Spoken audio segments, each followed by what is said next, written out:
Arestado ang isang lalaki matapos mang-hold up umano sa Zamboanga City. Batay sa investigasyon, nasa parking lot sa Barangay Santa Maria ang dalawang biktima nang tutukan sila ng baril ng isang lalaki nakamotorsiklo sa mahingi sa kanilang cellphone at wallet. Nang ipasok ng suspect ang baril sa kanyang baywang, doon na raw sinunggaban ng isa sa mga biktima ang suspect. Naaresto ang suspect nang rumisponde mga tanod at pulis. Nasapat sa kanya ang ginamit na baril na isa palang pellet gun. Walang pahayag ang suspect na maharap sa kaukulang reklamo.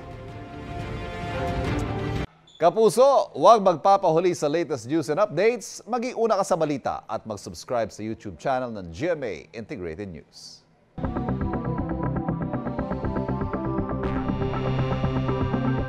Huwag nyo nang hanapin ang mga pulis sa presinto sapagkat kami ay nasa inyo ng mga telepono. Dial 911, darating kami sa loob ng 5 minuto.